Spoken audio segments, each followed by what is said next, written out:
சிற்றம்பலம். அம்மா போட்டோ 5 கரத்தனை ஆனை முகத்தனை இந்திய நிலம்பரை போடும் போட்டோ கிராஸா இருக்குங்கம்மா. கேமரா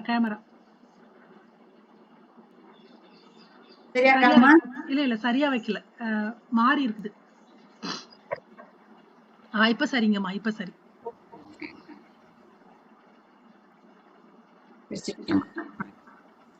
ஐந்து கரத்தனை ஆனை முகத்தனை இந்திய நிலம்பரை போடும் எயிற்றனை நந்தி மகன்றனை ஞான கொழுந்தினை இந்தியில் வைத்தடி போட்டு அடித்தளமாக உணர்ந்து எழுத்தும் எண்ணாவில் கொண்டேன். இடைக்களம் அல்லேன் எதிர்ப்பும் காட்செய்கின்றேன். துடைக்கிலும் போகேன் வணங்கி தூணீர் அணிந்து அடைக்கலம் கண்டாய் அனைத்து சிற்றம்பலம். எனக்கும் அத்தனை அடியார்கள் என் ஜோடிகளையும் வணங்கிக் கொள்கின்றேன். நாம் திருஞான சம்பந்த சுவாமிகளின் பதிகங்களை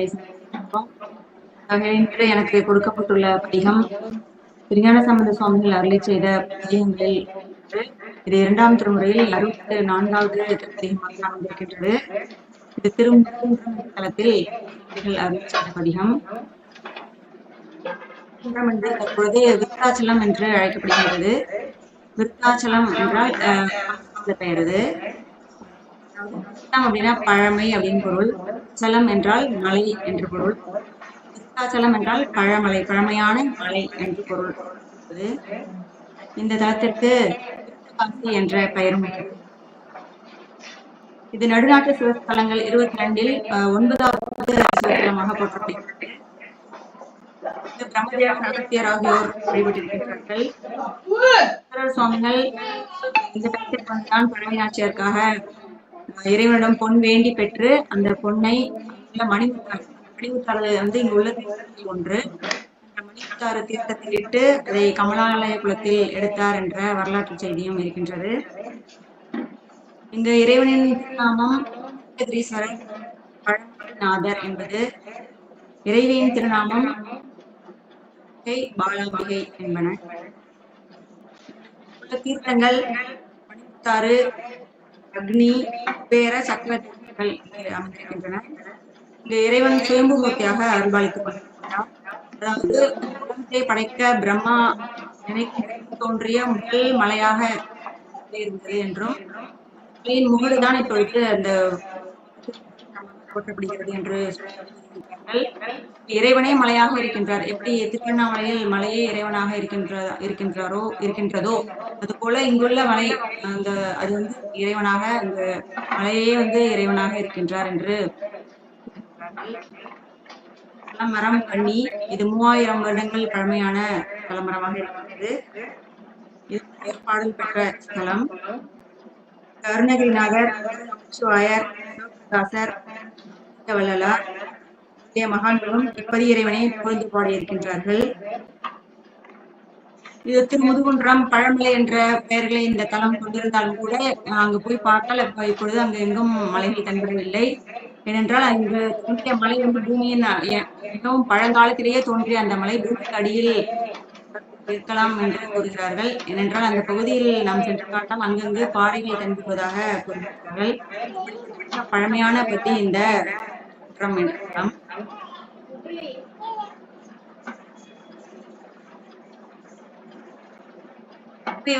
அம்மைக்கு இங்கு தனி கோயில் அமைந்திருக்கின்றது. பாலாம்பிகைக்கு என தனி சந்நிதி இங்கு அமைந்திருக்கின்றது. அதாவது இங்கு அம்பாள் பாலாம்பிகை, விருத்தாம்பிகை என்ற திருநாமங்களில் அருள்பாலிக்கின்றாள். பாலாம்பிகை என்ற அம்மனுக்கு தனி சந்நிதி இருக்கின்றது. இதற்கு பின்னால் ஒரு வரலாறு இருக்கின்றது. இங்கு குரு நமச்சிவாயருக்கு இங்குள்ள பாலாம்பிகை உணவளித்தார் என்ற செய்தி நமக்கு கிடைக்கின்றது. திருவண்ணாமலையில் இருந்து தில்லைக்கு செல்கின்றார். வழியில் திருமுதுகுன்றத்தை சென்று இறைவனை தரிசிக்கின்றார். அப்படியே அங்கு இரவு தங்கி இருக்கும்போது அவருக்கு பசி ஏற்படுகின்றது. இப்பொழுது அம்மையை தியானித்து தனக்கு உணவு தரும்படி வேண்டுகின்றார். பாடுகின்ற ஒரு பாடல் வழியாக இறைவனை அம்மையை வேண்டுகின்றார். அதாவது கிழத்தி கிழத்தி என்று பொருள்படும்படியாக, கிழத்தினா அங்க மிகவும் முதியவள் என்று பொருள்படும்படியாக ஒரு பாடலை பாடுகின்றார்.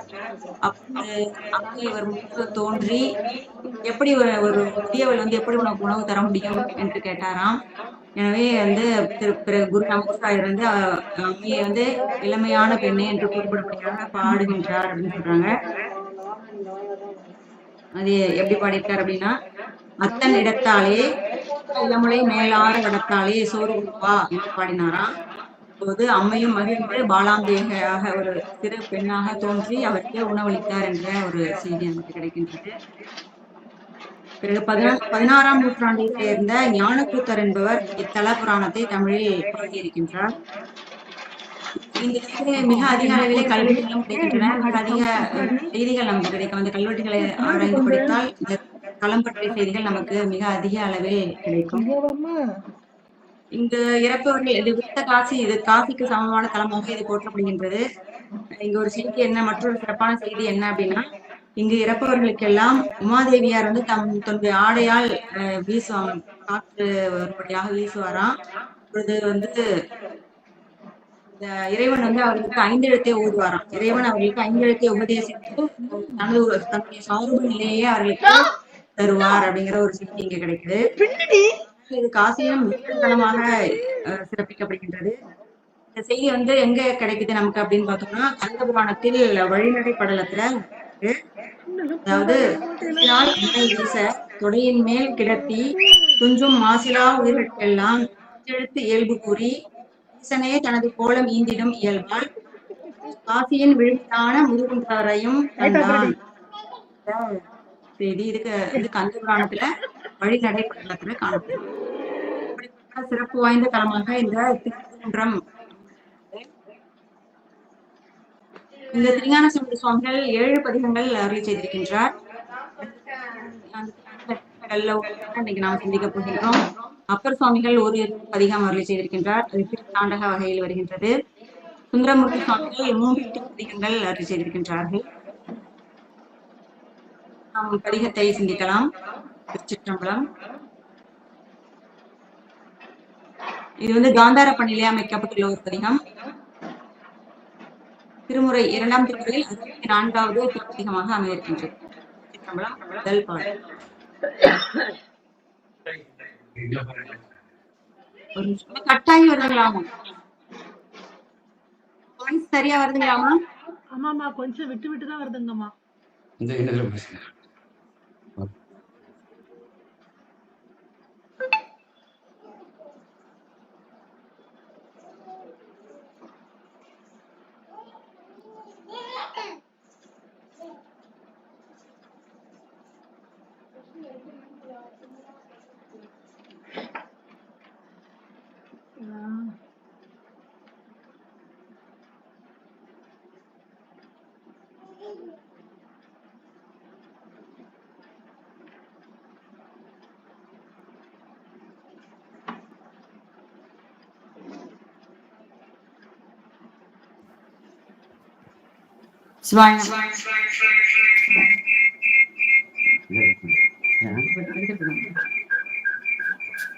திருச்சிற்றம்பலம். இந்த திருப்பதிகத்தின் முதல் பாடல். தேவா சிறியோம் பிழையை பொறுப்பாய் பெரியோனே, ஆவா என்று அடியார் தங்கட்கு அருள் செய்வாய், ஓவா உவரி கொள்ள உயர்ந்தா என்று ஏத்தி மூவா முனிவர் வணங்கும் கோயில் முதுகுன்றே என்று திருஞான சம்பந்த சுவாமிகள் மிக அழகாக பாடியிருக்கின்றார். இந்த திருத்தலத்தின் சிறப்பினை சொல்றாரு. என்ன சொல்றாருன்னா, இங்க யாரெல்லாம் இந்த முதுகுன்ற தலத்தில் வணங்குகின்றார்கள் அப்படின்னு பார்த்தோம்னா, மூவா முனிவர்களாம். மூவா முனிவர்கள் அப்படின்னா அவர்களுக்குன்னா ஒரு ஆயுள் எல்லையெல்லாம் இல்லாத அளவுக்கு அவர்கள் அந்த நீண்ட வாழ்நாள் பெற்றவர்கள். ஏனென்றால் தொடர்ச்சியாக சிவபூஜை செய்ததன் காரணமாக அதன் பலனாக அவர்களுக்கு நீண்ட ஆயுள் கிடைத்திருக்கின்றது. அப்படி மூவாத முனிவர்கள் வணங்கும்படியாக இந்த திரு முதுகுன்றம் இருக்கின்றது அப்படின்னு பாடுறாரு. மூவா முனிவர் வணங்கும் கோயில் முதுகுன்றே. அப்படி வணங்கும் அந்த முனிவர்கள் எப்படியெல்லாம் அந்த இறைவனை விழித்து பாடுகின்றார்கள் அப்படின்னு சொன்னா, தேவா அப்படின்னு விழிக்கிறார்களாம். தேவான்னு அப்படியே அழைத்து பெருமானை பார்த்து நேரடியா பேசுற மாதிரி, தேவா சிறியோம் பிழையை பொறுப்பாய் பெரியோனே அப்படின்னு பாடுறாங்களாம். அதாவது தேவான்னு விழித்து பெருமானை விழித்து நாங்களெல்லாம் சிறியவர்கள், சங்கீத சிறியோம். கதமா? நாங்களெல்லாம் இன்னும் பார்த்தா மிகவும் சிறியவர்கள். எங்கள் அறிவில் அந்த அளவுக்கு எங்களுக்கு அறிவு வளர்ச்சி இல்லை அப்படின்னு தங்களை தாங்களே தாழ்த்தி கொண்டு சிறியோம். இப்படி பெருமானே எனக்கு அந்த நாங்கள் லைன் சிறியவர்கள். விளக்கும்போது டிஸ்டர்ப் ஏதேனும் பண்ணுவாங்க. தவறு அதனால ஓடிடுது. செய்திருந்தால் பெரியவனாகிய நீ வந்து அதை பொறுத்தருள வேண்டும் என்று விண்ணப்பிக்கின்றார்கள். தேவா சிறியோம் பிழையை பொறுப்பாய் பெரியோனே. அதாவது சிறியவர்களின் சசிதா, பிழையை பொறுப்பது பெரியோர்களின் கடன் அப்படின்லாம் சொல்லுவாங்க இல்லையா? அப்படி வந்து இவர்கள் சசி, வந்து பெருமானிடம் இறைஞ்சுகின்றார்கள். பெருமானே நாங்கள் சிறியவர்கள், ஏதேனும் தெரிந்தோ தெரியாமலோ நாங்கள் ஏதேனும் தவறு செய்திருந்தால் எங்களுடைய தவறை நீங்கள் பொறுத்தருள வேண்டும் என்று வேண்டிக் கொள்கின்றார்கள். ஏன்னா நாம் என்ன பிழை இருக்க முடியும்னா அவங்க புத்திபூர்வமாக பிழை செய்திருப்பார்களா அப்படின்னு பார்த்தோம்னா அப்படி இருக்காது. அபுத்திபூர்வமாக செய்வதற்கான வாய்ப்புகள் இருக்கின்றன. ஏன்னா நம்ம மனம், மொழி, மெய்கள் மனத்தால் ஏதேனும் நினைத்தால் கூட நம்முடைய நம்மையும் மீறி ஏதேனும் தவறு செய்ய நேரும் இல்லையா? அப்படிப்பட்ட அந்த பிழையெல்லாம் பொறுக்கணும் அப்படின்னு சொல்லி பெருமானிடம் வேண்டிக் கொள்கின்றார்கள். இத மாதிரி இதற்கு ஒத்த கருத்துக்கள் நமக்கு நிறைய நம்ம திருமுறைகள்ல இருக்கின்றன. மாணிக்கவாசகர் சுவாமிகள் ரொம்ப அழகா பாடுவார். பிழைத்தால் பொறுக்க வேண்டாவோ அப்படின்னு. ஏன்னா நீண்ட நெடுங்காலமாக அவர் பெருமானை வந்து வேண்டிக் கொண்டே இருப்பார்கள். பெருமானுடைய திருவடி நமக்கு எப்பொழுது கிட்டும் அப்படின்னு நினைத்து நினைத்து உருகி கொண்டிருக்கும் பொழுது அது காலதாமதம் ஆக நமக்கு என்ன தோன்றும் அப்படின்னா, ஓஹோ நம்ம ஏதோ தவறு செய்து விட்டோம் போல இருக்கு, ஏதோ பிழை செய்திருந்த காரணத்தினால்தான் நமக்கு பெருமான் வந்து இப்படி அருள் புரிய காலதாமதப்படுத்துகின்றாரோ அப்படிங்கிற எண்ணம் எல்லாருக்குமே வருவது இயல்பு. அப்ப நம்ம பெருமான்கிட்ட என்ன வேண்டிப்போம் அப்படின்னா, பெருமானே நான் ஏதாவது தவறு செய்திருந்தால் என்னுடைய தவறை நீங்கள் பொறுத்து கொள்ள வேண்டும் அப்படின்னு நம்ம பிரார்த்தனை பண்ணுவோம் இல்லையா? அதே போலதான் இங்க இந்த முனிவர்களும் பெருமானை பாடுகின்றார்களாம். அப்புறம் இன்னொரு இடத்துலயும் மாணிக்கவாசகர் சுவாமிகள் சொல்வார், பொறுப்பரன்றே பெரியோர் சிறு நாய்கள் தம் பொய்யினையேன்னு. சிறு நாய்கள் எங்களுக்கு என்ன அறிவு இருக்க போது பெருமானே, எவ்வளவு பெரிய பேராற்றல் மிக்க அதி அற்புதமான அறிவாற்றல் கொண்ட பெருமான் நீ, உனக்கு முன்பாக நாங்கள் எவ்வளவு சிறியவர்கள். அதனால எங்களுடைய அந்த பிழை, சிறு சிறு பிழைகள், சிறு நாய்கள் போன்றவர்கள் நாங்கள் ஏதேனும் தவறு செய்திருந்தால் பெரியோனாகிய நீ வந்து அதை பொறுத்தருள வேண்டும் அப்படின்னு கேட்கிறாரு. அப்புறம் இன்னொரு இடத்துல சொல்லுவார், வெறுப்பனவே செய்யும் என் சிறுமையை நின் பெருமையினால் பொறுப்பவனை அப்படின்னு சொல்றாரு. அப்போ ஒருத்தர் யாராவது தவறு செய்தால் அதை நாம் பொறுத்து போகின்றோம் அப்படின்னா அது நமக்கு பெருமை. அந்த பெருமை அந்த அளவுக்கு நமக்கு அந்த பக்குவ நிலை இருந்தால்தான் அந்த பிழையை பொறுத்து செல்ல முடியும். அப்படி பெருமானுடைய நிலைங்கிறது ஒரு பேராற்றல் பொருந்திய பெருமான். அவர் வந்து இந்த சிறு நாய்களை, இந்த உயிர்களுக்கு போய் அப்ப ஒரு தவறுக்கு ஈடான தண்டனையை அவர் வழங்க வேண்டுமா? அப்படி இல்லை பெருமானே, அப்படியெல்லாம் எங்களை தண்டித்து விடாதீர்கள், எங்களுடைய பிழையை பொறுத்தருள வேண்டும் அப்படின்னு சொல்றாங்க. பிழை பொறுத்து என்பதும் பெரியோய் நின்றன் கடன் அன்றே அப்படின்னு அப்பர் சுவாமிகளும் சொல்றாரு.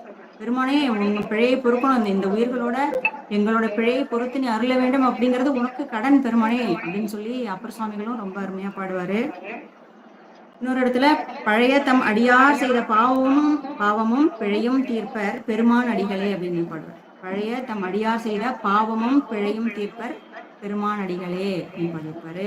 இப்ப பெருமான்னா அவருடைய கடன் என்ன அப்படின்னா நம்மை வந்து தாங்குவது. கடம்பூர் இறைவனுடைய ஒரு பாடல் வருமே, தென் கடம்பை திருக்கர கோயிலான் தென்கடன் என் அடியணியும் தாங்குதல் என் கடன் பணி செய்து கிடப்பதே அப்படின்னு பாடியிருப்பார் இல்லையா? இப்படி இறைவன் வந்து என்ன செய்யணும் அப்படின்னா, என்ன மாதிரி நம்ம வேண்டிக்கணும் அப்படின்னா, பெருமானே நாம் ஏதேனும் நாங்கள் தவறு செய்திருந்தால் எங்களுடைய பிழையை நீ பொறுத்தருள வேண்டும் அப்படின்னு வேண்டிக் கொள்ள வேண்டும். அதுதான் அப்படி சொல்றாங்க. இப்ப தேவா சிறியோன் பிழையை பொறுப்பாய் பெரியோனே, அப்படிப்பட்ட அவரை வந்து ஆவா என்று அடியார்தங்களுக்கு அருள் செய்வார். உன்னுடைய இயல்பு எப்படிப்பட்டது அப்படின்னா, சாதாரணமாகவே இறைவனுடைய இயல்பு எப்படி இருக்கும் அப்படின்னா, தன்னுடைய அடியார்களுக்கு ஏதேனும் துன்பம் ஏற்பட்டால் பெருமான் ஓடி வந்து அருள் செய்வார் அப்படின்னு நாம் பார்த்திருக்கோம். அதைதான் இங்க இவங்க வந்து ஒரு சாட்சியா வச்சு சொல்றாங்க. அப்படிப்பட்ட இயல்புடையவன் தானே நீ, ஆவா என்று அடியார்தங்களுக்கு அருள் செய்வாய். உன்னுடைய இயல்பு என்ன? உன்னுடைய அடியார்கள் எங்கேனும் இடறுவதையோ துன்புறுவதையோ பார்த்தால் நீ ஓடி வந்து அருள் செய்வாயே பெருமானே, அப்படிப்பட்ட இயல்புடைய நீ வந்து எங்களுடைய பிழையை பொறுத்துள்ள வேண்டும் அப்படின்னு சொல்றாரு.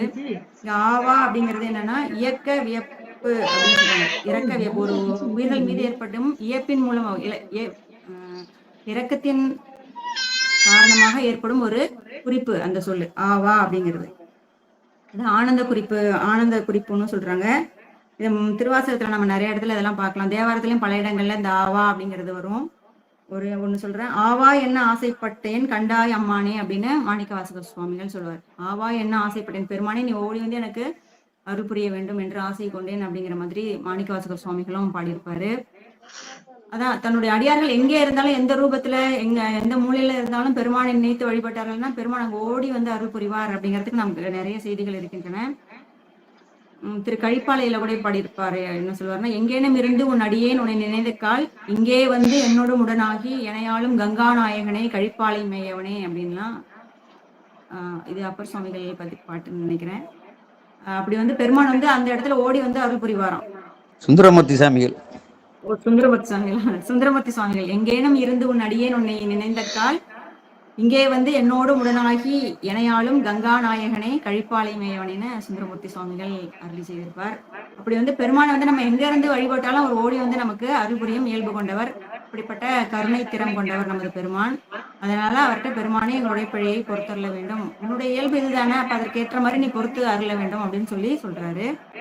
அடுத்தது ஓவா உவரி கொள்ள உயர்ந்தாய் அப்படின்னு ஏத்தி பாடுறாங்களாம் அந்த முனிவர்கள். அந்த மூவாவது முனிவர்கள் என்ன எப்படி பாடுறாங்க அப்படின்னா, ஓவா உவரி கொள்ள உயர்ந்தாய் அப்படின்னு. அப்ப பெருமானோட பெருமையை எடுத்து சொல்றாங்க, அவருடைய பேராற்றல் எப்படிப்பட்டது அப்படிங்கறத இங்க சொல்றாங்க. இந்த ஓவா உவரினா என்னன்னா, உவரினா கடல், ஓவா உவரினா கடலில் தோன்றும் அலைகள் என்றுமே ஓயாமல் அடித்துக்கொண்டே இருக்கும், அதுதான் சொல்றாங்க. ஓயாமல் அலைகளை வீசும் கடல் என்பது பொருள். அப்படிப்பட்ட அந்த உவரி கொள்ளன்னா அது வந்து ஊழி காலத்துல நம்ம பார்த்திருப்போம், கடல் கொள்ள மிதந்ததோர் காலம் இது என்ன அப்படின்னலாம் நம்ம பிரம்மாபுர பதிகத்துல திருஞான சம்பந்த சுவாமிகள் பாடியிருப்பாரு.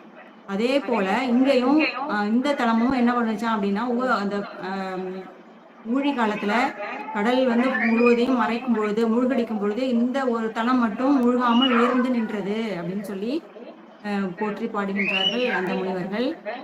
ஓவா உவரி கொள்ள உயர்ந்தா என்று ஏத்தி மூவா முனிவர் வணங்கும் கோயில் முதுகுன்றே அப்படின்னு இந்த முதல் பாடல்ல அருள் செய்கின்றார். இப்ப பெருமான்கிட்ட நம்ம போய் விண்ணப்பிக்கும் பொழுது, அவரை பிரார்த்திக்கும் பொழுது என்னெல்லாம் சொல்லி நம்ம அவரை போற்ற வேண்டும், எப்படியெல்லாம் அவருடைய பெருமையை பேச வேண்டும், நம்முடைய சிறுமையையும் பெருமான்கிட்ட சொல்லி பெருமானை எங்களை மன்னித்துள்ள வேண்டும் அப்படின்லாம் சொல்லி நம்ம பிரார்த்திக்க வேண்டும் அப்படிங்கிறத இந்த முதல் பாடல் மூலமாக திருஞான சம்பந்த சுவாமிகள் நமக்கு அறிவுறுத்துகின்றார். அடுத்தது இரண்டாவது பாடல். எந்தை இவனின்று இரவி முதலா இறைஞ்சுவார் சிந்தையுள்ளே கோயிலாக திகழ்வானை மந்தி ஏறி இனமாமலர்கள் பல கொண்டு முந்தி தொழுது வணங்கும் கோயில் முதுகுன்றே அப்படிங்கிறது இந்த இரண்டாவது பாடல். இதுல இப்ப இந்த இயற்கை காட்சிகளையும் இங்க நமக்கு காட்சிப்படுத்துகின்றார். அதாவது மந்தி ஏறி இனமாமலர்கள் பல கொண்டு முந்தி தொழுது வணங்கும் கோயில் முதுகுன்றே. அந்த முதுகுன்றம் தளத்துல அந்த இயற்கை வளத்தை சொல்றாரு. அங்க என்னன்னா நிறைய குரங்குகள், இப்பவுமே அந்த முதுகுன்றம் தளத்தை நம்ம கடந்து போனோம் அப்படின்னா அங்க நிறைய குரங்கு கூட்டங்கள் அழகா போயிட்டு இருக்கும், பார்க்கலாம்.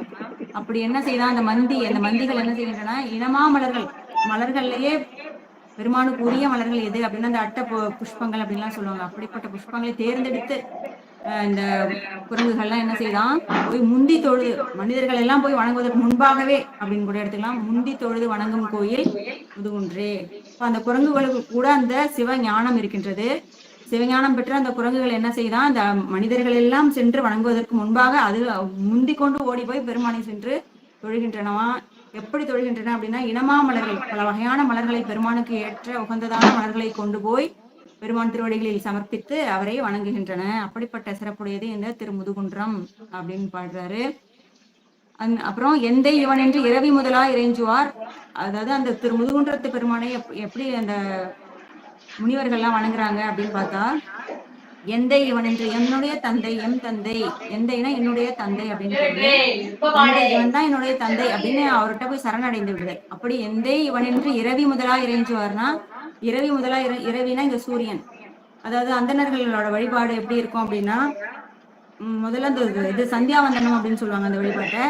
அதுல வந்து தொடக்கத்துல சிவபூஜையின் தொடக்கத்துல சூரிய பகவானை வழிபட்டு அந்த பூஜையை ஆரம்பிப்பார்கள் அப்படிங்கிற செய்தி இருக்கு. அப்படி சூரிய பூஜை செய்து வழிபடும் அடியவர்களின் சிந்தை அப்படின்னு, அடியவர்கள் அப்படின்னு எடுத்துக்கலாம். எந்தை இவனின்று இரவி முதலா இறைஞ்சுவார், இறைஞ்சுதல்னா வணங்குதல் அப்படின்னு பொருள். இறைஞ்சுவார் சிந்தையுள்ளே, அப்படி பெருமானை வணங்கும் அடியவர்களின் சிந்தையுள்ளே கோயிலாக திகழ்வானே அப்படின்னு பாடுறாரு. திகழ்வானை, சிந்தையுள்ளே கோயிலாக திகழ்வானை. யாரெல்லாம் அந்த பெருமானை நினைத்து நித்தமும் உருகி அவரை முறையாக சாஸ்திர தோத்திரங்களில் சொல்லப்பட்டிருக்கும்படியாக வேதங்களில் அருளி செய்யப்பட்டிருக்கும் வழியிலே பெருமானை யாரெல்லாம் போற்றி அன்போடு வழிபடுகின்றார்களோ, சித்தமுருகி வழிபடுகின்றார்களோ, அவர்களுடைய சிந்தையையே பெருமான் கோயிலாக கொண்டு அருள் புரிகின்றார் அப்படின்னு அவர் சொல்றாரு.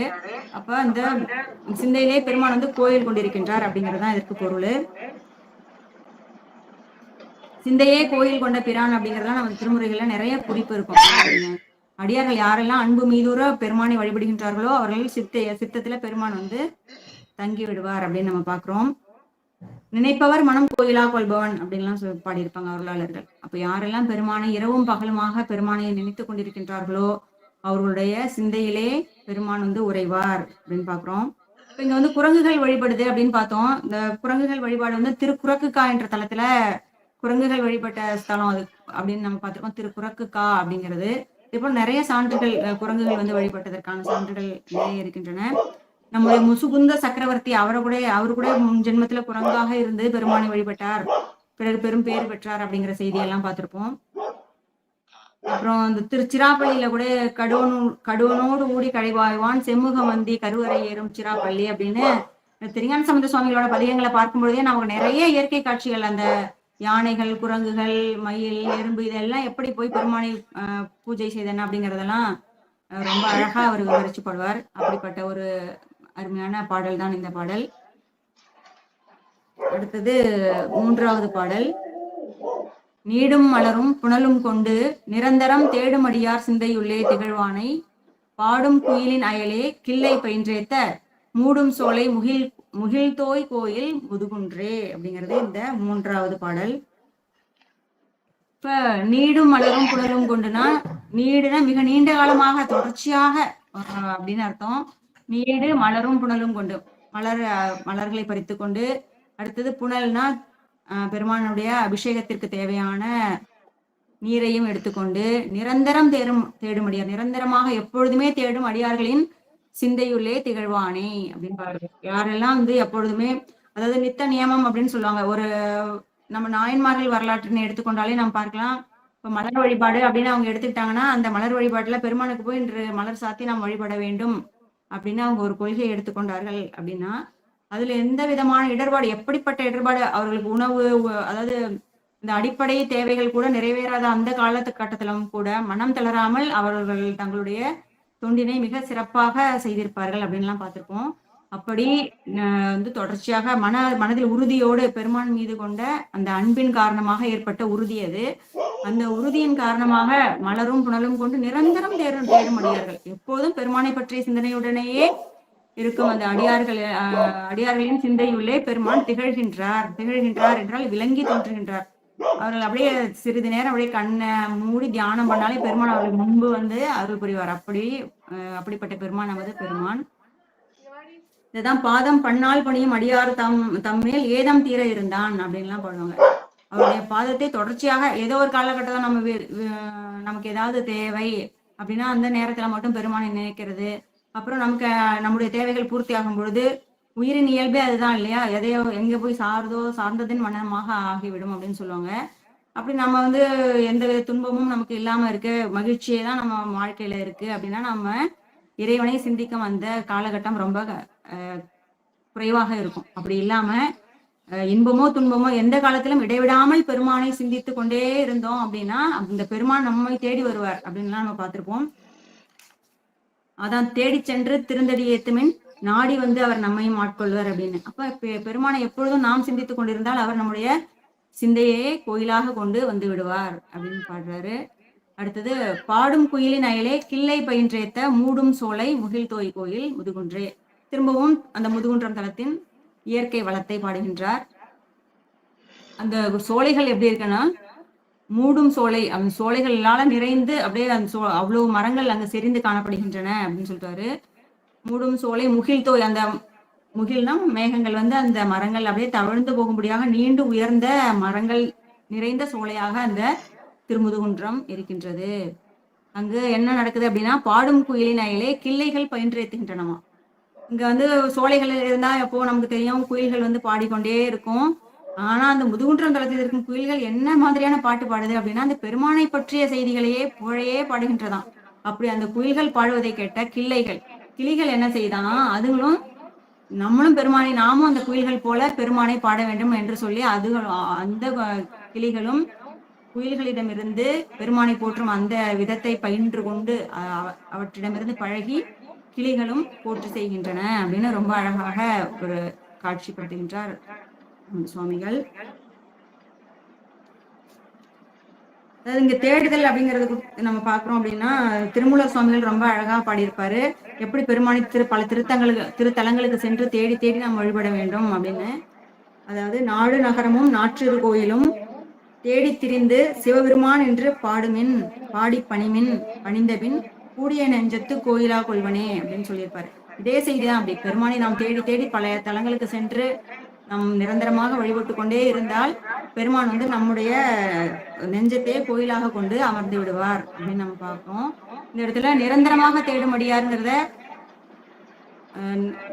தொடர்ச்சியாக தேடும் அடியார்கள் அப்படிங்கிற பொருள் எடுத்துக்கலாம். இல்ல நிரந்தரமாக பெருமான் அங்கு தங்கி விடுவார் அப்படிங்கிற பொருள் எடுத்துக்கலாம். அடியார் சிந்தையிலே நிரந்தரமாக திகழ்வானை அப்படிங்கிறத, இந்த நிரந்தரம்ங்கிற வார்த்தையை ரெண்டு எடுத்துக்கலாம். நிரந்தரமாக தேடும் அடியார்னு எடுத்துக்கலாம், நிரந்தரமாக திகழ்வான் அந்த இறைவன் அப்படின்னு நம்ம பொருள் எடுத்துக்கலாம்.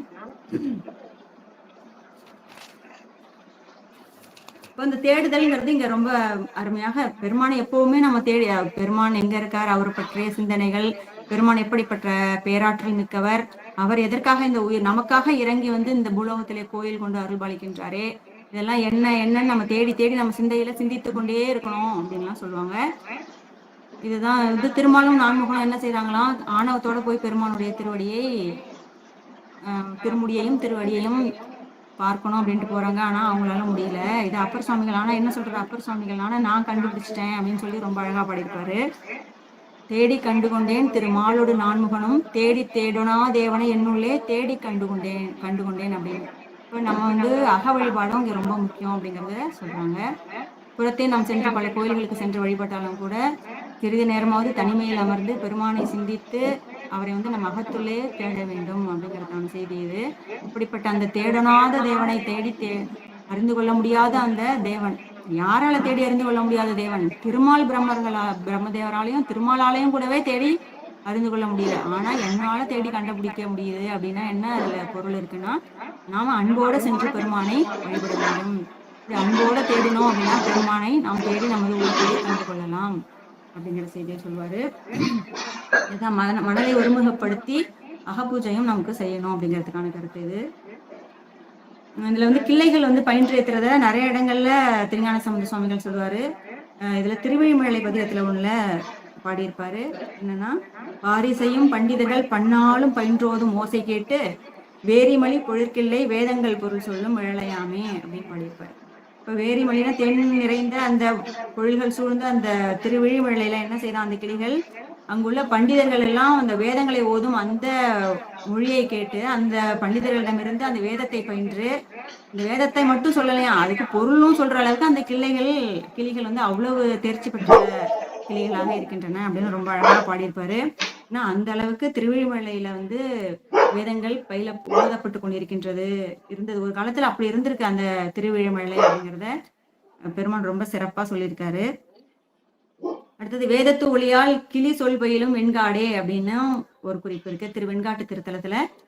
வேதத்து ஒளியால் கிளி சொல் பயிலும் வெண்காடே அப்படின்னு. அப்ப அங்க இருக்க கிளிகளுக்கே கூட அப்படியே கேட்டு கேட்டு கேட்டு அதுங்க அந்த கிளிகள் அந்த கிளிகளும் வேதங்களை சொல்கின்றன, இறைவனை போற்றுகின்றன அப்படிங்கிற செய்திய நமக்கு சொல்றாரு. அடுத்தது 4வது பாடல். தெரிந்த அடியார் சிவனே என்று திசைதோறும் குருந்த மலரும் குறவின் அலரும் கொண்டு ஏந்தி இருந்தும் நின்றும் இரவும் பகலும் ஏத்தும் சீர் முறிந்து மேகம் தவழும் சோலை முதுகுன்றே அப்படின்னு பாடியிருக்காரு. இப்ப தெரிந்த அடியார் சிவனே என்று திசைதோறும் பாடுறாங்களாம். திசைகள் தோறும் எல்லா திசைகளிலும் பெருமானை நோக்கி வழிபாடு நடத்துகின்றார்களாம். இப்ப யாரு அந்த அடியார்கள் அப்படின்னா தெரிந்த அடியார்கள் அப்படின்னு இங்க குறிக்கிறாரு. இப்ப தெரிந்த அடியார் அப்படின்னா என்ன அர்த்தம் அப்படின்னா, இறைவனை பற்றிய செய்திகளை முழுமையாக முழுமையான எல்லாராலையும் பெருமானுடைய பெருமைகளை அறிந்து கொள்ள முடியாது. ஒரு அளவுக்கு பெருமானை பற்றி தெளிந்து இவர்தான் முழுமுதற் கடவுள் அப்படிங்கறத தெரிந்து கொண்ட அந்த அடியார்கள், அதான் தெரிந்த அடியார்கள் அப்படின்னு இங்க குறிக்கிறாரு. சென்ற பாடல்ல பார்த்தா நிரந்தரம் தேடும் அடியார் சிந்தையுள்ளே திகழ்வானேன். அப்படி தேடி தேடி தேடிக்கொண்டிருந்த அந்த செயலினாலே ஏற்பட்ட தெளிவு, அதன் காரணமாக அவர்களை வந்து தெரிந்த அடியார் அப்படின்னு இங்க திருஞான சம்பந்த சுவாமிகள் குறிக்கிறாரு. தெரிந்த அடியார் எப்படி கூப்பிடுறாங்க பெருமானை அப்படின்னா சிவனே அப்படின்னு என்று திசைதோறும் போய் என்ன செய்யறாங்க, குருந்த மலர் புறவின் அலறு எல்லாத்தையும் கொண்டு வராங்களாம். குருந்த மலர்னா ஒரு வகையான மலர், புறவின் அலர்னா அதுவும் மலர், அலர் இதெல்லாம் மலரின் ஒரு வகைகளை சொல்லுவோம். அப்படிப்பட்ட மலர்களை எல்லாம் கொண்டு வந்து அதை கையில ஏந்தி கொண்டு வந்து இருந்தும் நின்றும் பெருமானிடம் நின்று வழிபடுகின்றார்கள். அப்புறம் விழுந்து வணங்குகின்றார்கள். எந்த பொழுதில் வணங்குகின்றார்கள் அப்படின்னு பார்த்தா இரவுலையும் வணங்குறாங்களாம், பகல்லையும் வணங்குகின்றார்களாம். இரவும் பகலும் ஏத்தும் சீர், அப்படிப்பட்ட சீர் பொருந்தியது அந்த திருமுதுகுன்றம் என்ற திருத்தலம் அப்படின்னு பாடுறாரு. இங்க முறிந்து மேகம் தவழும் சோலைன்னு சொல்றாரு. அது என்ன மேகம் முறிதல் அப்படின்னு பார்த்தோம் அப்படின்னா, அந்த ஏற்கனவே பார்த்தோம் முதுகுன்றம் சோலை, முதுகுன்றத்துல இருக்கிற அந்த சோலைகள்ல மிக நீண்ட உயர்ந்த மரங்கள் இருக்கு அப்படிங்கிறத நம்ம பார்த்தோம். அப்படி மேகங்களை வந்து மேகம் மூடும் அளவுக்கு இருக்கு அப்படின்னு பார்த்தோம். மேகங்கள் வந்து அப்படியே அந்த மரங்களை தவழ்ந்து போகும்பொழுது என்ன செய்யும், அந்த மேகங்கள் அப்படியே பிரியும் இல்லையா, அந்த மரத்தை கடந்து செல்லும் பொழுது அதுதான் அப்படின்னு கூட நம்ம எடுத்துக்கலாம். முறிந்து மேகம் தவழும் சோலை முதுகுன்றே அப்படின்னு பாடுறாரு. சிவபெருமான் ஒருவரே முழுமுதற் கடவுள் அப்படின்னு தெளிந்த அந்த சிந்தையுள்ள அடியார்கள், அவர் தான் தெரிந்த அடியார்கள் அப்படின்னு பாடுறாரு. இப்ப இங்க வந்து இரவும் பகலும் தொழுகின்றார்கள்ங்கிறதுக்கு நிறைய செய்திகள். எப்பவுமே பெருமானை நம்ம நினைச்சுக்கிட்டே இருக்கணும் மறக்காம அப்படிங்கிறது தான் நமக்கு சொல்லப்படும் செய்தி இதன் மூலமாக. அதாவது துஞ்சல் இல்லாத பொழுதிலும் நெஞ்சகம் நைந்து நினைமின் நாள்தோறும் அப்படின்னு தான் நமக்கு ஆச்சாரியர்கள்லாம் அறிவுறுத்துறாங்க இல்லையா. அப்போ துஞ்சும் போதும் துற்றும் போதும் சொல்லுவன் என் திறமை, எப்பொழுதும் பெருமானே நான் உன்னுடைய திறத்தையே தான் பேசிக் கொண்டிருப்பேன், இடைவிடாது உன்னையே நான் நினைந்து கொண்டிருப்பேன்.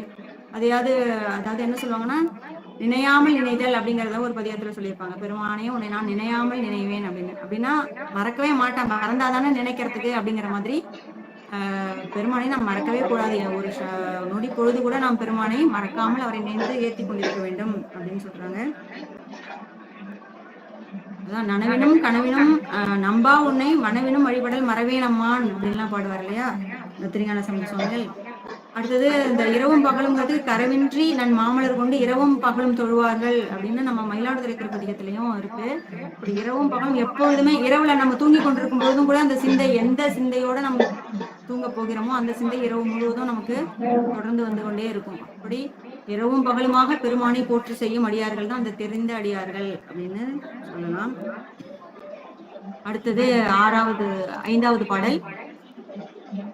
வைத்த நிதியே மணியே என்று வருந்தி தம் சித்தம் நைந்து சிவனே என்பார் சிந்தையார், முந்தார் சந்தும் புறவும் வாரி கொணர்ந்துந்தும் முத்தாருடைய முதல்வர் கோயில் முதுகுன்றே அப்படின்பார்.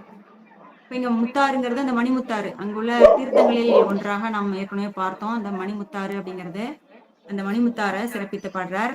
இந்த மணிமுத்தாறு திருத்தல அந்த மணிமுத்தாற்றுலதான் என்ன பண்றாரு சுந்தரமூர்த்தி சுவாமிகள்னா, பறவை நாச்சியாருக்காக வேண்டி பெற்ற அந்த பொண்ணை கொண்டு போய் அந்த மணிமுத்தாற்றில் இட்டு அதை திருவாரூரில் உள்ள கமலாலய குளத்தில் எடுத்தார் அப்படிங்கிற செய்தியை நம்ம பார்த்திருக்கோம். அந்த முத்தார் என்ன செய்தான், எப்பவுமே எதையெல்லாம் வாரி கொண்டு வருது அப்படின்னா பொத்தார் சந்து, அந்த சந்தன மரங்களையும் பொத்து கிளைகளுடன் கூடிய அந்த சந்தன மரங்களையும் குறவ மரங்களையும் வாரி அப்படியே கொண்டு வந்து சேர்த்துதான் கொணர்ந்து உந்தும் முத்தாருடைய அப்படிப்பட்ட சிறப்பு பொருந்திய முத்தாற்றினை உடைய முதல்வர்னா எல்லாத்துக்கும் ஆதி முதல்வராக நமது பெருமான் தான் இருக்கின்றார். அப்படிப்பட்ட முதல்வருடைய கோயிலாக இந்த திருமுதுகுன்றம் திகழ்கின்றது அப்படின்னு பாடுறாரு.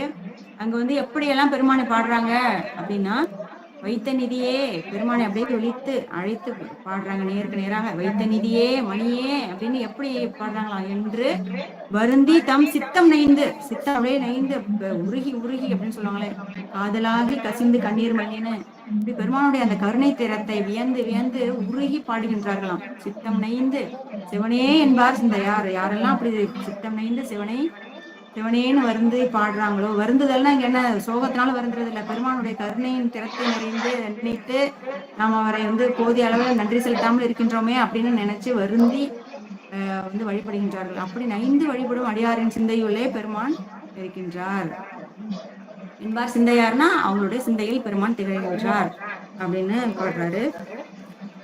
இப்ப வைத்த நிதின்னு சொல்றது என்ன அப்படின்னு பார்த்தோம்னா, நமக்கு சாதாரணமாக நம்ம வாழ்வியல்ல நமக்கு பொருள் தேவை அப்படிங்கிறதுக்காக நம்ம என்ன செய்வோம் அப்படின்னா, சேமிப்பு கணக்கு ஒண்ணு தொடங்கி அதுல வந்து சேர்த்து வைத்துக் கொண்டே வருவோம். ஏன்னா எதிர்காலத்துல ஏதாவது ஒரு ஆபத்து காலத்துல நமக்கு உதவும் அப்படிங்கிறதுக்காக என்ன செய்வோம், பொருளை வந்து நம்ம சேர்த்து வைப்போம். ஆனா நம்ம எதை தான் முக்கியமா சேர்த்து வைக்க வேண்டும் அப்படின்னா, பெருமானுடைய அருளை நாம் சேர்த்து வைக்க வேண்டும். சேமிப்பு கணக்காக இப்ப அதை வந்து சேர்த்து வச்சுக்கணும். அது எப்படி அந்த புண்ணிய கணக்குல நம்ம சேர்த்துக்கிறது அப்படின்னு பார்த்தோம்னா, அதற்கு ஒரே வழி வந்து பெருமானுடைய திருநாமத்தை எப்பொழுதும் ஓதிக்கொண்டே இருக்கணும் அப்படின்னு சொல்றாங்க. ஏன்னா நமக்கு வினைகள் வரும், வினைகளினால் நமக்கு துன்பம் வரும். எதிர்காலத்துல எப்ப வேணாலும் வரலாம். இப்போ நம்ம நல்லா இருக்கிற மாதிரி இருக்கும். திடீர்னு என்ன காலகட்டத்துல எந்த மாதிரியான துன்பத்துக்கு நம்ம ஆட்படுவோம் அப்படிங்கிறது யாருக்குமே தெரியாது. அப்படிப்பட்ட சூழல்ல யாராலையும் நம்மை காப்பாற்றவும் முடியாது. காப்பாற்றக்கூடிய ஒரே ஒருவர் யாரு அப்படின்னா நம்முடைய பெருமான் மட்டுமே தான். அப்ப அந்த பெருமானுடைய அந்த புண்ணிய கணக்கில் நம்ம வந்து சேர்த்து வைத்துக் கொள்ள வேண்டும் அப்படின்னு சொல்றாங்க. இப்ப என்ன செய்யணுமா, அப்ப பெருமானை எப்பொழுதுமே நம்ம நினைச்சிட்டு இருக்கணும் அப்படின்னு சொல்றாங்க. வைச்ச பொருள் நமக்கு ஆகும் என்று எண்ணி வைச்ச பொருள் நமக்கு ஆகும் என்று எண்ணி நமச்சிவாய அச்சமொழிந்தேன் அப்படின்னு பாடுவார் இல்லையா. இப்ப நம்ம நமச்சிவாயங்கிற அந்த மந்திரத்தை நினைத்து கொண்டு பெருமானை எப்பொழுதுமே போற்றி செய்து கொண்டிருந்தோம் அப்படின்னா நம்மை தாக்க வரும் அந்த வினைகள் கூட தாக்காமல் நம்மை விட்டு சென்று விடும். நம்மை பாதுகாத்து கொள்ளும் ஒரே வழி என்ன அப்படின்னா அந்த திருவைந்தெழுத்தை ஓதுதல், பெருமானை நினைத்தல் அப்படிங்கிறது தான். இதுதான் படைக்கலமாக உன் நாமத்தை எழுத்தஞ்சும் என் நாவில் கொண்டேன் அப்படின்னு அப்பர் சுவாமிகள் பாடியிருப்பாரு. அப்ப நமக்கு பொருள் சேர்த்து வைத்தல்ங்கிறது எவ்வளவு முக்கியத்துவமாக நமது வாழ்வியலில் கருதப்படுகின்றதோ அதே அளவுக்கு அருள் நிதியையும் நாம் சேமித்து வைத்துக் கொள்ள வேண்டும் அப்படின்னு சொல்றாரு. அப்படிப்பட்ட அருள் நிதியாக இருப்பவர் இங்க யாரு அப்படின்னா நம்முடைய சிவபெருமான் தான். அதனாலதான் வைத்த நிதியே என்னுடைய வைப்பு, நீதான் என்னோட வைப்பு அப்படின்னு சொல்லி பாடுறாரு. பாடுவாங்களாம், வைத்த நிதியே மணியே அப்படின்னு சொல்லி. மணினா மிக விலை உயர்ந்த ஒரு பொருள். அப்படிப்பட்ட பொருள் விலையில்லாத மாணிக்கம் அப்படின்னு அந்த பெருமானை மிக அழகாக போற்றி பாடுகின்றார்கள் அப்படின்னு சொல்றாங்க. அப்படி வந்து யாரெல்லாம் வருந்தி பாடுகின்றார்களோ, சித்தம் நைந்து பாடுகின்றார்களோ அவருடைய சிந்தையில் பெருமான் திகழ்கின்றார் அப்படிங்கிறதுதான் இந்த பாடலோட கருத்து. மாணிக்கவாசக சுவாமிகளும் பாடுவார், வாழ்வே போற்றி என் வைப்பே போற்றி அப்படின்னு. அப்ப வைப்புங்கிறது அதைதான் சொல்றாங்க. அவர்தான் அருள்நிதி தரவரும் ஆனந்த மலையாக இருக்கின்றார் பெருமான். நமக்கு நிதிங்கிறது இங்க அருள் நிதியை வந்து வழங்கக்கூடிய ஒரே பொருள் நம்முடைய பெருமான் தான்.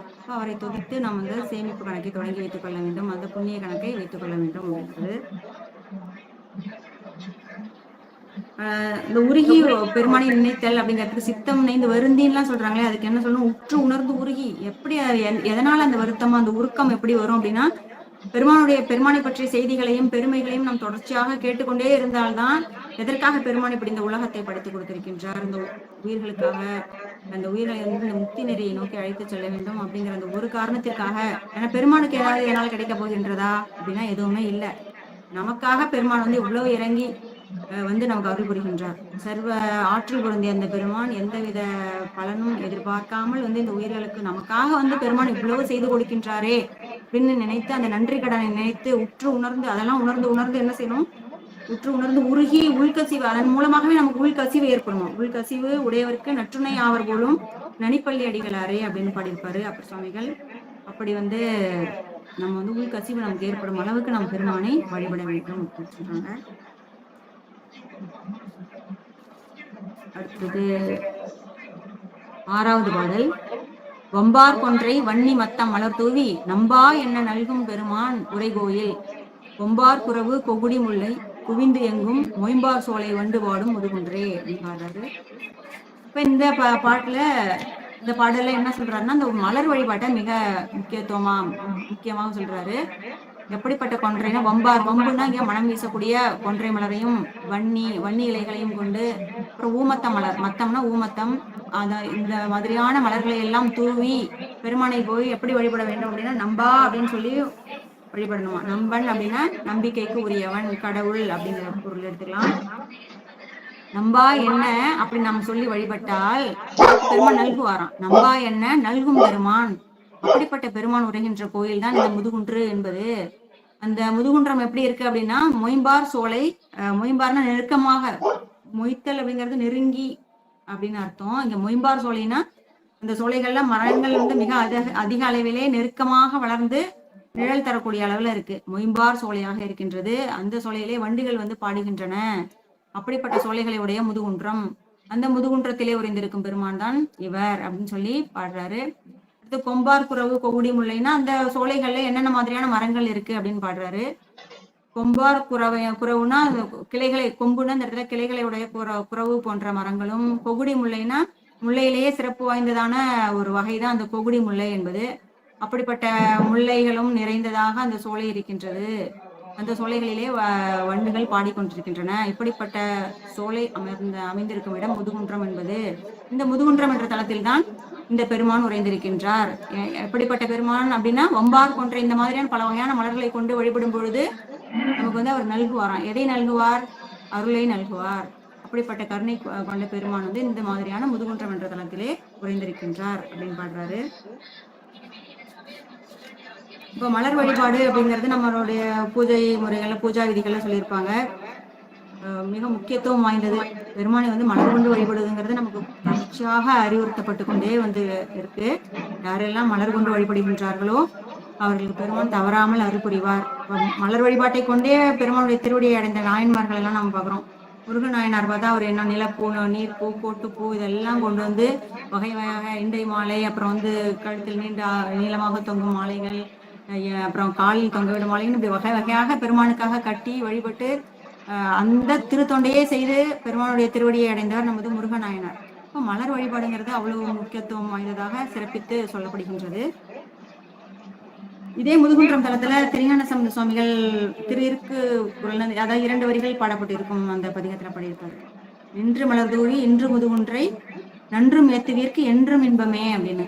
இந்த முதுகுன்றத்தை வந்து எப்பவுமே நின்று மலர் தூவி நிலையாக நின்று அந்த பெருமானுடைய திருவடிகளிலே மலரை தூவி வழிபட்டால் அவர்களுக்கு என்றுமே இன்பம் தான். இன்பமே என்னாலும் துன்பம் இல்லை அப்படிங்கிற மாதிரி இந்த மலர் வழிபாடு நமக்கு இன்பத்தை நல்கும் அப்படின்னு சொல்லி பாடியிருப்பாரு. அடுத்தது ஈசன் முதுகுன்றை நேசமாகி நீர் வாச மலர் தூவ பாச வினை போமே அப்படின்னு பாடுவார்.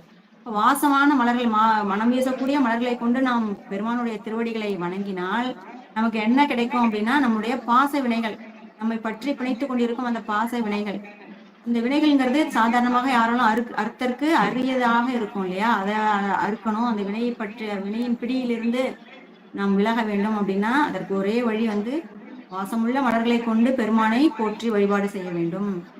அப்படி ஈசன் முதுகுன்றை நேசமாகி, சும்மா போய் பூவை அப்படியே போட்டுட்டு வந்துடலாம், அப்படி கடமைக்கு பண்றதுங்கிற மாதிரி பண்ணக்கூடாது. நேசமாக பெருமானை நினைந்து உருகி உள்ளன்போடு சென்று நாம் மலர்களை தூவி வழிபட்டால் நம்முடைய பாச வினைகள் எல்லாம் அற்றுப்போகும் அப்படின்னு மிக அழகாக பாடியிருப்பாரு.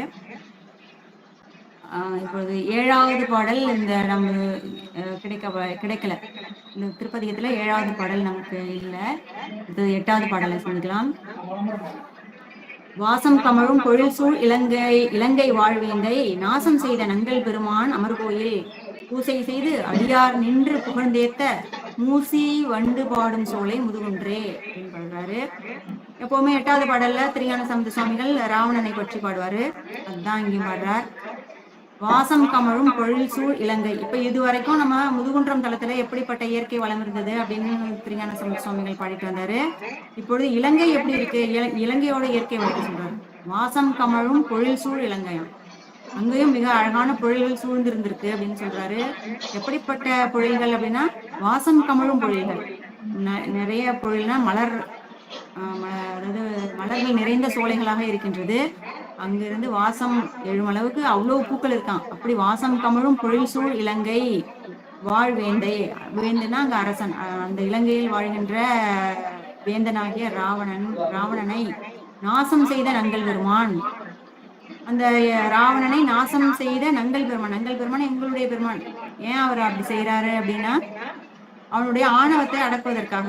ஆணவத்தின் காரணமாக என்ன பண்றான், அந்த கைலாய மலையை சென்று பெயர்க்க முற்படும் பொழுது பெருமான் தன்னுடைய கால் விரல் நுனியை கொண்டு அழுத்தி அவனுடைய ஆணவத்தை அற்றுப்போகும்படியாக செய்யறாரு இல்லையா? அதுதான் சொல்றாரு. நாசம் செய்த நங்கள் பெருமான் அமர்கோயில். அந்த பெருமான் வந்து எங்க வந்து வீற்றிருக்கின்றார் அப்படின்னு பார்த்தோம்னா, பூசை செய்து அடியார் நின்று புகழ்ந்தேத்த மூசி வண்டு பாடும் சோலை முதுகுன்றே. பூசை செய்து அடியார்கள் வந்து வழிபடுவதற்கு ஏதுவாக வந்து இங்க அமர்ந்திருக்காராம் இந்த முதுகுன்றம் தளத்துல. எப்பேற்பட்ட பெருமான் அவர் இந்த கைலாயத்துல உறைந்திருக்கார். அந்த சராசரங்களுக்கும் அப்பால் இருக்கும் அந்த பெருமான் அடியார்கள் வந்து பூஜை செய்து வழிபட வேண்டும், அவர்கள் உறுதி அடைய வேண்டும் என்ற ஒரு காரணத்திற்காக இந்த முதுகுன்றத்திலே வந்து அமர்ந்திருக்கின்றார் அப்படின்னு பாடுறாரு. பூசை செய்து அடியார் நின்று புகழ்ந்து ஏத்தும்படியாக மூசி வண்டு பாடும் சோலை முதுகுன்றை. மூசி வண்டுனா இங்க ஒளி எழுப்பக்கூடிய வண்டுகள் பாடும் சோலையாக இருக்கும் இந்த முதுகுன்றத்திலே வந்து பெருமான் அமர்ந்திருக்கின்றார் அப்படின்னு பாடுறாரு. அது பெருமான் வந்து ஓருருவம் ஒரு நாமம் ஒன்றும் இல்லாதவராகி அந்த பெருமான் ஒரு உரு கொண்டு இந்த உயிர்களுக்காக இறங்கி வந்து இந்த பூலோகத்துல அங்கங்க கோயில் கொண்டு அமர்ந்து அருள் பாலித்துக் கொண்டிருக்கின்றார். அப்படி வந்து இந்த பெருமான் அமர்ந்து அருள் புரியும் ஒரு தலம் தான் இந்த முதுகுன்றம் என்பது அப்படின்னு சொல்லி பாடுறாரு. என்ன சொல்லுவாங்க அப்படின்னா, இந்த பூமி சிவன் உய்ய கொள்கின்றவாறு, சிவன் உய்ய கொள்கின்ற ஆறுனா வழி. பெருமான் வந்து இந்த உயிர்களை வந்து உய்விப்பதற்கு ஏற்ற வழியை கொடுப்பது எது அப்படின்னா இந்த பூலோகம் தானா. இந்த பூலோகத்துல பல திருத்தலங்கள்ல பெருமான் வந்து விட்டிருக்கின்றார். எதற்காக விட்டிருக்கின்றார் அப்படின்னா இந்த அடியார்கள் எல்லாம் வந்து சுலபமாக வழிபட்டு உறுதி பெற வேண்டும் என்பதற்காக விட்டிருக்கின்றார். இப்ப பூசை செய்து அடியார் நின்று புகழ்ந்தேத்த மூசி வண்டு பாடும் சோலை முதுகுன்றே என்றாரு. அடுத்தது 9வது பாடல். அள்ளி மலர்மேல் அயனும் அரவின் அணையானும் சொல்லி பரவி தொடர ஒன்னா ஜோதியூர் கொள்ளை வேடர் கூடி நின்று கும்பிட முல்லை அயலே முறுவல் செய்யும் முதுகுன்றே அப்படின்னு பாடுறாரு.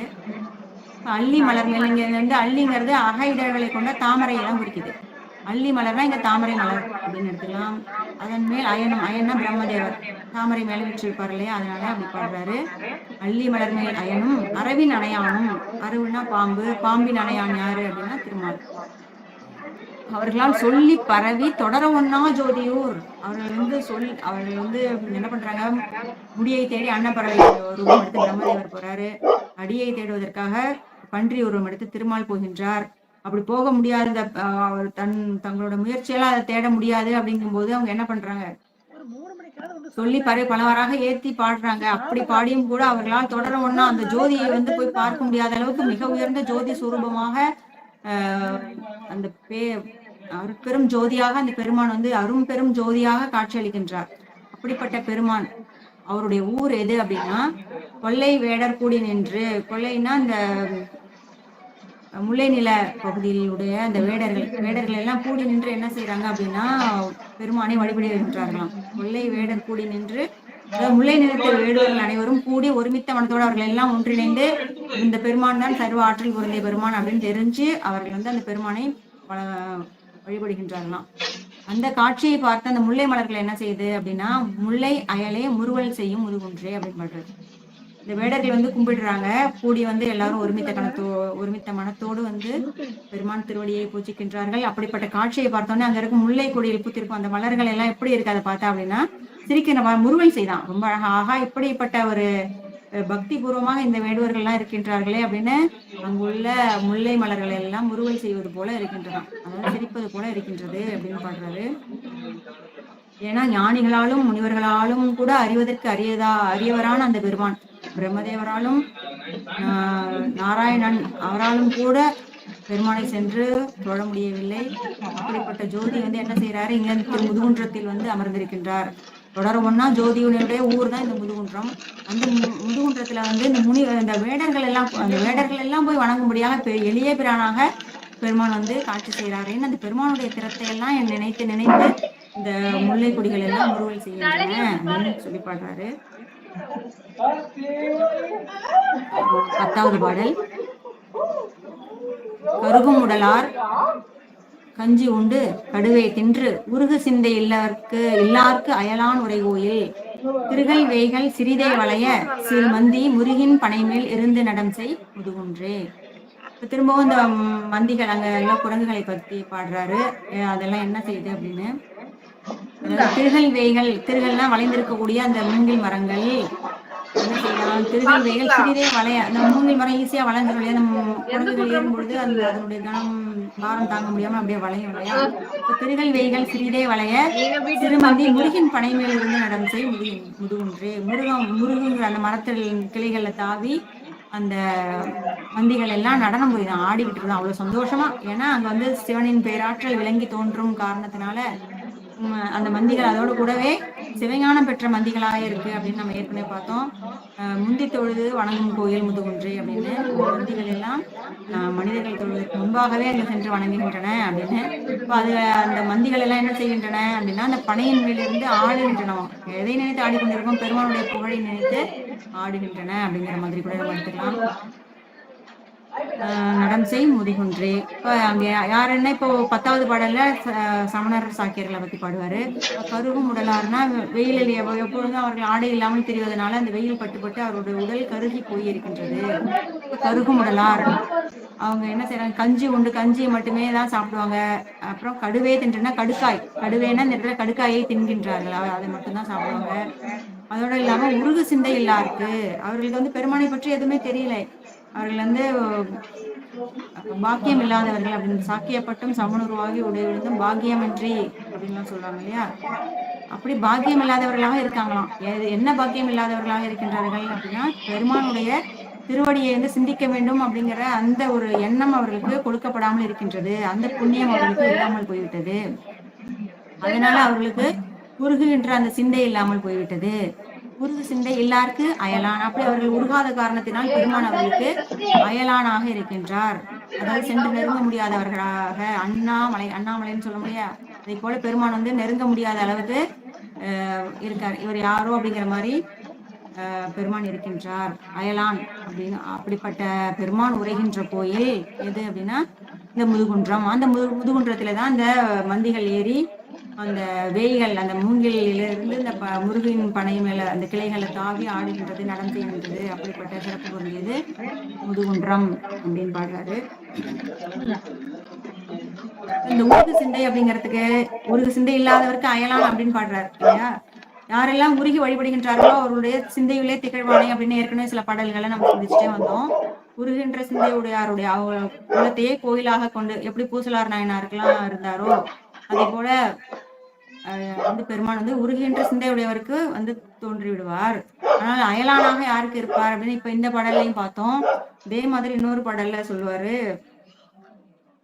எந்தை ஈசன் எம்பெருமான் ஏரமர் கடவுள் என்று ஏத்தி சிந்தை செய்பவர் கல்லால் சென்று கை கூடுவதென்றால் அப்படின்னு. இப்போ எந்தையே ஈசனே எம்பெருமானே அப்படின்னு நினைச்சு யாரெல்லாம் கும்பிடாம இருக்காங்களோ அவர்களுக்கு பெருமான் அயலானாக இருப்பார். அவர்களுக்கு சென்று கை கூடாது. எது கை கூடாது அப்படின்னா இறையுருள் சென்று கூடாது அப்படின்னு சொல்லுவாங்க. இப்ப வந்து நம்ம பெருமானை எப்போதும் சிந்தித்து கொண்டிருக்க வேண்டும் அப்படிங்கிறது இதன் மூலம் நமக்கு தெரியுது. இங்க அன்புதான் பிரதானமாக காட்டப்படுகின்றது. பெருமான் மீது நாம் அன்பு கொண்டு இருக்க வேண்டும் அப்படிங்கறதுதான் சொல்றாங்க. உருகி உள்கசி உடையவராக நாம இருக்கணும். அப்ப வந்து பெருமானுடைய கருணை திறம் நமக்கு தெரிந்தால் மட்டும்தான் அந்த உருக்கம் நமக்கு வரும். பெருமான் இந்த அளவுக்கு நமக்காக வந்து செய்கின்றாரே அப்படின்னு நினைச்சு உருகணும் அப்படிங்கிறது தான் இங்க நமக்கு சொல்லப்படுகின்றது. அடுத்தது 11வது பாடல். அறையார் கடல் சூழ் அந்தன் காழி சம்பந்தன் முறையால் முனிவர் வணங்கும் கோயில் முதுகுன்றை குறையா பணுவல் கூடி பாட வல்லார்கள் பெரையார் சடையம் பெருமான் கழல்கள் பிரியாரே அப்படின்னு இந்த திருக்கடை கப்பலர் ரொம்ப அழகாக ஒரு நமக்கு வந்து என்ன பலன் கிட்டும் அப்படிங்கிறத சொல்றாரு. இந்த பெருமானுடைய திருவடியை வந்து நம்ம எப்பவுமே பிரிய மாட்டோமா. எப்போன்னா இந்த திருஞான சம்பந்த சுவாமிகளால் பாடப்பெற்ற இந்த பதிகத்தினை குறையா பணுவல் அப்படின்னு சொல்லி ஏற்றுறாரு. குறையா பணுவல்னா குறைவின்றி எந்தவித குறையும் கூற முடியாத அளவுக்கு நிறைவாக உள்ள ஒரு பதிகம் அப்படின்னு பேசலாம். குறையா பணுவல் அதை வந்து கூடி எல்லாரும் சேர்ந்து ஒன்று கூடி பாட வல்லார்கள். இசையோடு கூடி பண்ணோடு கூடி பாட வல்லார்கள்.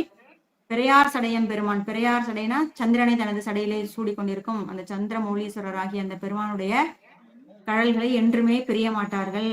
ஆக நிலைத்த இன்பம் இல்லையா திருவடி இன்பம்ங்கிறது. அப்படிப்பட்ட நிலைத்த பேரின்பம் நமக்கு கிட்டுமா இந்த பதியத்தை நாம் பண்ணோடு பாடி கூடி பாடி ஆடினோம் என்றால் அப்படின்னு சொல்றாரு. இப்ப அறையார் கடல் சூழ் அந்தன் காழின்னு இப்ப காழி வந்து பாடுறாங்க. அறையார் கழைன்னா அறையார் கடல்னா ஒளியை எழுப்பி கொண்டிருக்கின்ற கடல் சூழ்ந்த, தன்னுன காழி, அந்தன்னா அழகிய குளிர்ச்சியான காழியை சேர்ந்த சம்பந்தன். எப்படி பாடுறாரு, எதை பாடுகின்றார் அப்படின்னா முறையால் முனிவர் வணங்கும் கோயில் முதுகுன்றை. முறையால்னா இந்த முனிவர்கள் வந்து வணங்குவாங்க. முதல் பாடல்லே பார்த்தோம் மூவா முனிவர் வணங்கும் கோயில் முதுகுன்றே அப்படின்னு. அப்படிப்பட்ட அந்த முனிவர்கள் எப்படி வணங்குகின்றார்கள் அப்படின்னா முறையால் வந்து வணங்குகின்றார்களாம். என்ன முறைப்படி வணங்குகின்றார்கள் அப்படின்னா வேதங்களிலும் ஆகமங்களிலும் கூறப்பட்டிருக்கும் அந்த முறைப்படி பெருமானை வழிபடும் இயல்புடையவர்கள் அந்த முனிவர்கள். அப்படிப்பட்ட அந்த முனிவர்கள் வணங்கும்படியான பெரும் பேற்றினை பெற்றிருக்கும் இந்த முதுகுன்றத்தை இந்த காழி ஞானசம்பந்தன் பாடிய இந்த குறையா பொருள் கொண்டு யாரெல்லாம் கூடி பாடுகின்றார்களோ அவர்கள் என்றுமே இந்த பெருமான் கடல்களை பிரிய மாட்டார்கள் அப்படிங்கிறது தான் நமக்கு கூறப்பட்டிருக்கும் பதிக பலன். அப்ப இதுல என்ன சொல்றோம் அப்படின்னா, இறைவனுடைய திருவடி தான் நமக்கு புகலிடம். திருவடியே நிலைத்த இன்பம் தருவது. ஐயாறு அடித்தளம் எப்படிப்பட்ட இன்பத்தை எல்லாம் நமக்கு கொடுக்கும்னு அப்பர் சுவாமிகள் மிக அழகாக ஒரு பாடல் பாடியிருப்பாரு. திருவடி திருத்தாண்டகம் பாடியிருப்பாரு. இப்ப இந்த உயிர்களின் பயணம் எதை நோக்கி இருக்கும் அப்படின்னா, திருவடியை நோக்கி தான் இருக்கும். அப்போ அந்த திருவடி இன்பமே நமக்கு கிடைக்கணும் அப்படின்னா, மிக எளிதாக பெருமானுடைய திருவடி நமக்கு கிடைக்க வேண்டும் அப்படின்னா, இந்த திருஞான சம்பந்தர் சுவாமிகள் அருளி செய்த இந்த ஒரு பதிகத்தை நாம் தொடர்ச்சியாக பாடி பெருமானை புகழ்ந்து கொண்டிருந்தோம் அப்படின்னா, நமக்கு அந்த கடல்களில் நம்ம நிரந்தர இன்பத்தை, அந்த இரவாத பேரின்பத்தை நாம் என்றும் அடையலாம் அப்படின்னு பதிக பலன் சொல்லி நமக்கு திருஞான சம்பந்த சுவாமிகள் இந்த பதிகத்தை நிறைவு செய்கின்றார். திருச்சிற்றம்பலம். இத்துடன் எனது உரையை நிறைவு செய்கின்றேன். இந்த அரிய பெரிய வாய்ப்பினை அளித்த சாந்தா அம்மையார் அவர்களையும் வணங்கிக் கொண்டு இதுவரை கேட்டுக்கொண்டிருந்த அனைவரின் திருவடிகளையும் பணிந்து வணங்கிக் கொள்கின்றேன். நன்றி, வணக்கம். திருச்சிற்றம்பலம். சிவாயனம். புலவரையா இருக்காங்களா? புலவரையா ஐயா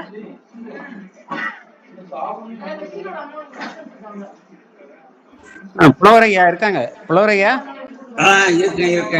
இருக்கையா மகிழ்ச்சியா இருக்கையா. மிக அருமையாக ஒரு தெளிந்த நீரோடை போன்ற ஒரு அருமையான உரை.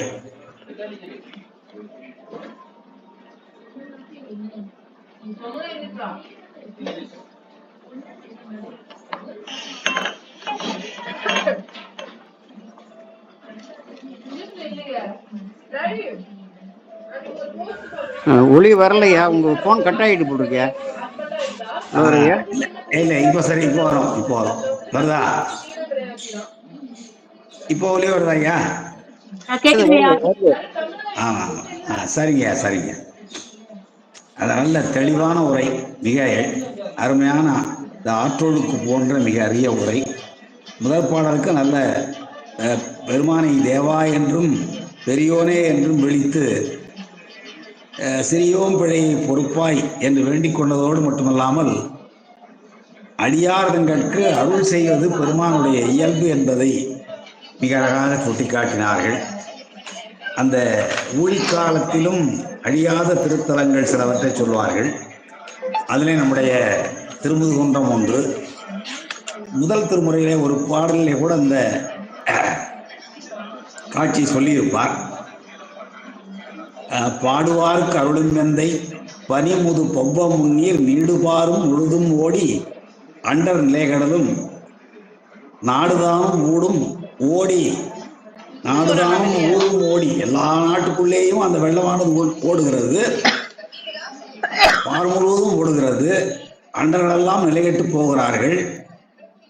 இந்த காட்சியினை உலகத்தில் உள்ளவர்களும் நான்முகனும் காண்கிறார்கள். அப்படி ஊடு காண எல்லாரும் இவர்கள் காண்கிற நிலையில் மூடும் வெள்ளத்து உயர்ந்தது முதுகுன்றே. அப்படி ஊழிப்பது வெள்ளத்திலேயும் உயர்ந்து விளங்கிற்று முதுகுன்றம் என்னும் திருத்தலம். அந்த முதுகுன்றம் என்னும் திருத்தலத்தை பற்றி மிக அருமையாக ஒரு பல பதிகங்களே நம்முடைய ஞானசம்பந்த பெருமான் மிக அருமையாக பாடியிருக்கிறார். ஒவ்வொரு பாட்டிலையும் அடுத்தது எந்தை இவன் என்று இரவி முதலாய் இறைஞ்சுவார் என்பதில் ஒரு கருத்தை சொன்னார்கள். சிவபூஜை செய்கிற பொழுது சூரிய பூஜையிலிருந்து தொடங்கி வழிபாடு செய்வார்கள். அந்த கருத்தை ஹேமாம்மா சொன்னாங்க. எந்தை இவன் என்று இரவி முதலாக இறைஞ்சுவார்கள் என்றால் வழிபாடு செய்கின்ற அடியவர் சிந்தை உள்ளே கோயிலாக திகழ்வானே. அப்போ வழிபாடு செய்கின்ற அடியவர்கள் சிவபூஜை செய்கிற பொழுது இரவி முதலாக தொடங்கி எந்தை ஈசன் என்று தொடர்வார்கள் என்று ஒரு பொருள் கொள்ளலாம். இரவி முதலாக என்றால் சூரிய தேவன் முதலான எல்லோருமே பெருமானை எந்தை இவன் என்று இறைஞ்சுவார்கள் என்றும் பொருள் கொள்ளலாம் என்று நான் கருதுகிறேன். மிக அருமையான விளக்கமாக இருந்தது. அப்புறம் இந்த மந்தி ஏறி இனமாம் மலர்கள் பலிகொண்டு முந்தி தொழுது வணங்கும் கோயில் முதுகுன்றே என்பதில் 2 இடங்கள்ல மந்தியினுடைய சிறப்பை பாடுகிறார். இங்கே மட்டும் இல்லை, அந்த சிராப்பள்ளி தேவாரத்திலையும் பாடியிருப்பார். அதுபோல் திருவையாற்றில் முதற் பாடல்லையே வலம் வந்த மடவார்கள் நடமாட மழையன் அஞ்சி சிலமந்தி அலமந்து மரமேறி முகில் வார்க்கும் திருவையாறு என்று பாடுவார்கள். இப்படி நிறைய பாடல்களில் அந்த இயற்கை காட்சிகளை கண்டு மகிழ்ந்து அந்த மகிழ்ச்சியை நமக்கும் புலப்படுத்துகிற தன்மையை நாம் பார்க்க முடியும். அதை நன்றாக சொன்னார்கள். அடுத்து அடியார்களை பற்றி நிறைய பாடல் சொல்றார். அடியார் சிந்தை உள்ளே திகழ்வான், பின்னாடி இன்னொரு பாடல்ல வந்து தெரிந்த அடியார், அந்த தெரிந்த அடியாருக்கு சொல்லுற பொழுது ரொம்ப அருமையான விளக்கம் அது. பெருமான் தான் முழுமுதற் கடவுள் என்று முற்றுமாக அறிந்தவர்கள் என்ற நல்ல விளக்கம். அதுபோல இரவும் பகலும் ஏற்றம் சேர்வதற்கு நம்மூர் தேவாரம் கூட கரவிந்தின் மாமலர் கொண்டு இரவும் பகலும் தொழுவார்கள் சொன்னார்கள். அந்த முத்தார் என்ற மணிமுத்தார் என்ற செய்தி சொல்லப்பட்டது. கோடி முல்லை நம்முடைய தலைஞாயிறு என்று இப்போது சொல்லப்படுகிற ஒரே ஒரு கோயில் தான் கோடி முல்லையில் இருக்கிற கோயில் இருக்கிறது. அது வந்து நம்ம கருப்பரியூர் என்று தலைஞாயிறு என்னும் திருத்தலத்தில் இருக்கிற ஒரு கோயில். அந்த கோடி முல்லையை பற்றிய செய்தி, அப்புறம் அந்த வண்டு பாடும் ஒன்றும் மிக அழகாக அந்த குயில்களும் கிளிகளும் பாடும் குயிலின் அயலே கிள்ளை பயில் என்று ஏற்றுங்கிறதுல திருவழிமலை பதிகத்தில் மிக அருமையான பதிகம் அது. அந்த பாரி செய்யும் பண்டிதர்கள் பன்னாலும் பயின்றோதும் ஓசை கேட்டு வேரி வளர்ப்பொடி கிள்ளை வேதங்கள் பொருள் சொல்லும் விடலையாமை என்பதற்கு நல்ல அருமையான வழக்கம். பாட்ட மாதிரி வேதத்தை மட்டும் இல்லை, வேதத்துக்கு பொருளையும் சொல்லும் என்ற செய்தியையும் நம்ம ஹேமாமா நண்பர்களாக சொன்னார்கள். மிக சிறப்பாக இருந்தது. எனக்கு ஒரு மகிழ்ச்சி என்னென்றால் இந்த பாடம் பதிவு முழுவதையும் நன்றாக கேட்பதற்கு ஒரு நல்ல வாய்ப்பு கிடைத்தது. அதுபோல வந்து சிந்தை உருக வேண்டும், அடியார்களுடைய இயல்புகள் ஆகியவற்றையெல்லாம் மிக அருமையாக சொல்லிக்கொண்டே வந்தார்கள். இந்த அகவழிபாட்டினுடைய சிறப்பு தேடி தேடுவான் தேவனை என்னுள்ளே தேடி கண்டுகொண்டே செய்தி அன்பர்களுக்கு நான் முழுமையாக சொல்லாமல் சிலவற்றை விட்டு வைத்து வருகிறேன். ஏனென்றால் இந்த பதிவு முழுவதையும் கேட்டிருக்கிற நம்முடைய மயிலாடுதுறை விஜயலட்சுமி இருக்கிறார்கள், பரங்கிப்பேட்டை சிவசங்கரி இருக்கிறார்கள், நம்முடைய மருதுப்பனையா இருக்கிறார்கள், ஐயா கோமலையா இருக்கிறார்கள். அவர்கள் அதிகமாக பேச வேண்டாம் என நான் வேண்டிக் கொள்கிறேன். இப்படி அன்பர்கள் பலரும் கருத்தை சொல்ல இருப்பதனாலே நானே முழுமையாக சொல்லாமல் அம்மையாருக்கு என்னுடைய அம்மையார்லாம் சொல்லக்கூடாது, எனக்கு மகள் மாதிரி அதெல்லாம் அவர்களுக்கு என்னுடைய வாழ்த்தினை தெரிவித்து இப்படிப்பட்ட பதிகத்தை மீண்டும் மீண்டும் நிரம்ப ஆய்வு செய்து சொல்லுமாறு வேண்டிக் கொண்டு என்னுடைய வாழ்த்தை தெரிவித்து நிறைவு செய்கிறேன். வாய்ப்பளித்த சாந்தா அம்மையாருக்கும் என்னுடைய பணிவார்ந்த நன்றியினை வணக்கத்தையும் தெரிவிக்கிறேன். கேட்டுக்கொண்டிருந்த செய்ய பெருமாள்